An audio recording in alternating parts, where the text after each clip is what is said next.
Christopher Wray testified today. We'll talk about that. Lauren Boebert is here. Margot Cleveland is here. Carol Roth is here to talk about inflation. All that and more is coming up tonight on I'm Right.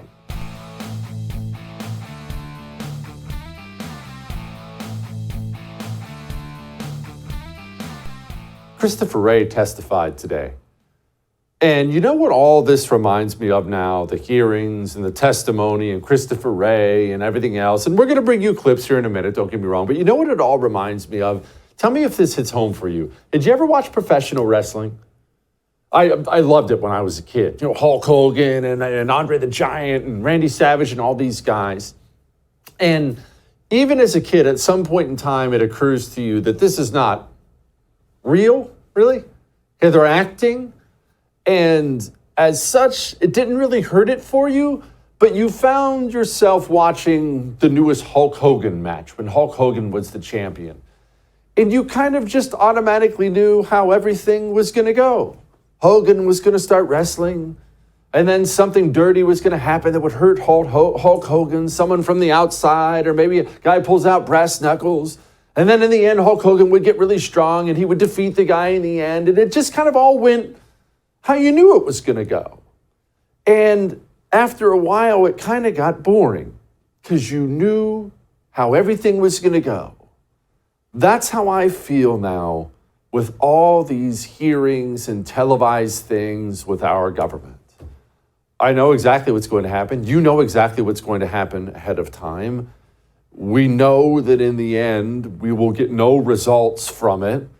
So we have to show up, and we're going to watch, and I'm going to play you some clips of it, but we have to show up, and we have to watch, and we have to act like anything that's said, any of the questions, any of the answers, we have to act like they're shocking in some way, but we all know. It's Hulk Hogan in a wrestling match in 1988.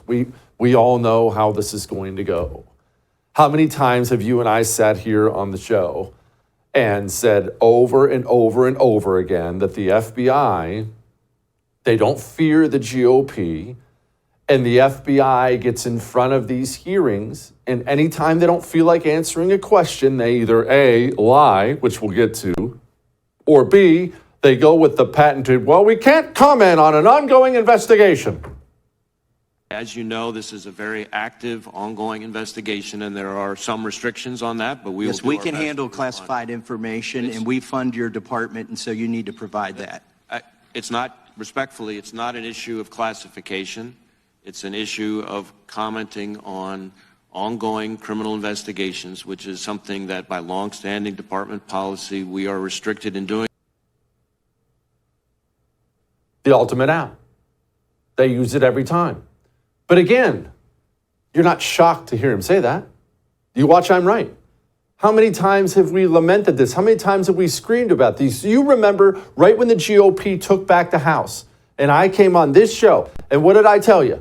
I told you the only mystery now is what the GOP is prepared to actually do to the FBI, because the GOP is going to call the FBI in front of them, and they're going to ask hard questions, and the FBI is going to respond to every question with, well, I can't comment on an ongoing investigation. That much was, boom, the Hulk Hogan wrestling match, written in stone. The only mystery is what you're going to do about it now.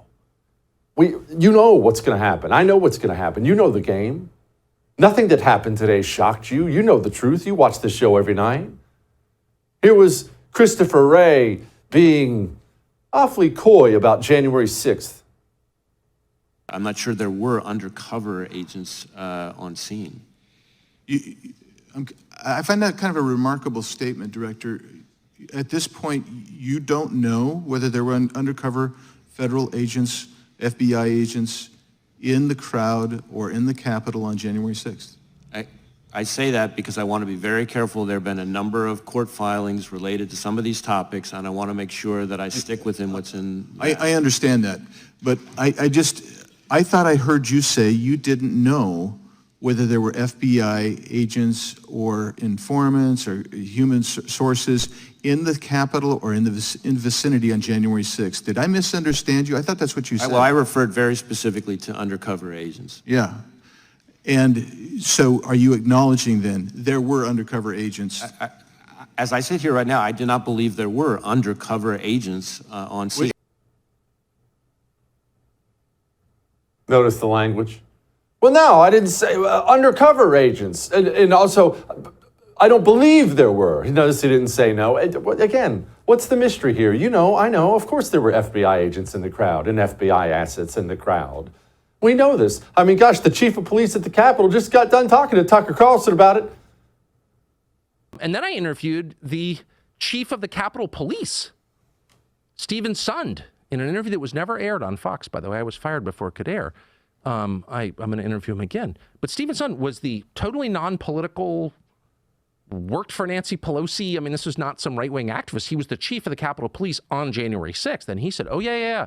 That crowd was filled with federal agents.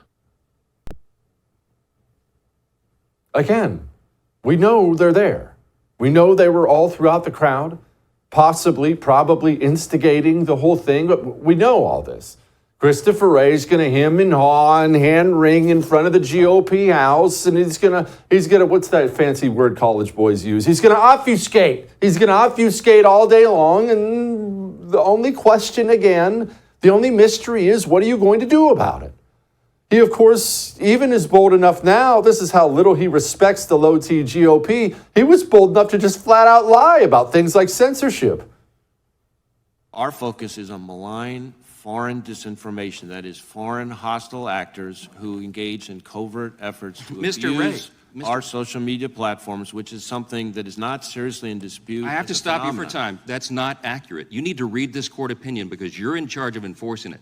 The court has found that, and Elvis Chan testified under oath in charge of this for you. He said 50%. He had a 50% success rate in having alleged election disinformation taken down or censored. That wasn't just foreign adversaries, sir. That was American citizens. How do you answer for that? Well, first off, I'm not sure that's a correct characterization. Comes right out of the opinion. You should read it. Of his testimony. But what I would say is the FBI is not in the business of moderating content or causing any social media company to suppress or censor. That is not what the court has found. Here's the hard evidence showing that you censored the American people. Oh, well, we're not in that business. You know who should be more embarrassed there? It's not Christopher Wray. Honestly, yeah, Christopher Wray's a bad guy. He should be in prison. I get all that. You get all that. But the GOP are the ones who should be embarrassed. I've used the example before. If I've come home and some guy is in the kitchen slapping my wife, he's a bad guy. If I don't do anything about it and I just let him keep slapping her over and over and over again, I'm a bad guy. Christopher Wray's not afraid of the GOP. Christopher Wray doesn't care about the GOP at all. It's comfortable lying, black and white lies. Shoot, half the GOP, they're like Ken Buck, they're thanking him for being there. I want to thank you for leading an agency, as you mentioned in your opening statement, that protects Americans from foreign terrorists. That an agency that protects Americans from spies from China and Russia, and cybercrime and public corruption and organized crime and drug cartels and human traffickers and white-collar criminals. And I want to thank you and the FBI for protecting law-abiding Americans from the evil that exists all around us. And frankly, I am not in favor of defunding the FBI, nor am I in favor of splitting up the FBI, nor am I in favor of using the Holman Rule for the FBI director. And that's why Christopher Wray isn't afraid. So who's at fault with all this? Who's really at fault? Well, I'm going to play you something. This is Chip Roy, also a member of the House. You just saw Ken Buck. This is Chip Roy. Are you concerned about this activity by the FBI and what was communicated to the FISA court? Does that concern you as the director of the FBI? I consider the conduct that was described in the Durham report as totally unacceptable and unrepresentative of what I see from the FBI every day and must never be allowed to happen again. And have there been consequences as a result? Is Mr. Auten, has he had consequences? Well, again, I can't speak to pending personnel matters. As you would perhaps remember from your own time in law enforcement. On September 23rd, 2022, 20 heavily armed agents stormed the home of Mark Houck. You're familiar with this? I'm familiar with the Houck case a little bit, yes. Do you approve of the raid now in retrospect? Do you think it was appropriate? Do you think it was appropriate for a father to have armed FBI agents along with local agents go to his home, arrest him at gunpoint for alleged violation of the FACE Act a year after the alleged incident, after the father had said through his lawyer that he would appear voluntarily? Do you believe that FBI agents should go to the home of a father in Philadelphia suburbs? I'm not going to second guess the judgment of the career agents on the ground who made the determination. But your job is to second guess and look at what they're doing. Your job is to review what they do. Your job is to protect the American people from a tyrannical FBI storming the home of an American family. I could not disagree more with your description of the FBI as tyrannical. And you don't believe it's tyrannical that FBI agents were a part of storming a father's home in suburban Philadelphia? I'm the gentleman. Mr. Chairman. So, what's my point? Who's at fault? Chip Roy. I love him. He's a friend. But there are a lot of Chip Roys out there. Why is Ken Buck in Congress and not more Chip Roys? I'm sorry, this is going to make you uncomfortable, but I am right. We have losers like Ken Buck in office because we don't run in primaries. And when somebody good does run in primaries, we don't vote for them. We run out. If we even bother to vote in primaries, we run out and vote for losers like Ken Buck over and over and over again. So when you need the FBI to be kept in check, instead you get Ken Buck thanking him for his service. We have a problem. It's an us problem. Either we will get less apathetic and get off the couch and get involved, or the FBI is never going to change. And like I said, that may make you uncomfortable, but I am right. Are you tired of watching your beloved nation fall prey to the insidious grip of communism? The Anti-Communist Manifesto by Jesse Kelly is the ultimate guide to fighting back against this destructive force. Discover the shocking truth about communism infiltrating our education system, corporations, and even environmental movements. Unmask the true agenda behind groups like Antifa and Black Lives Matter and learn how to protect the United States from the most malicious enemy. With extensive documentation of past atrocities, you'll see the undeniable danger posed by this ideology. Arm yourself with knowledge and join the fight to preserve the American way of life. The Anti-Communist Manifesto, a new must-read book from Jesse Kelly. Get your copy today at jessekellybook.com or wherever books are sold.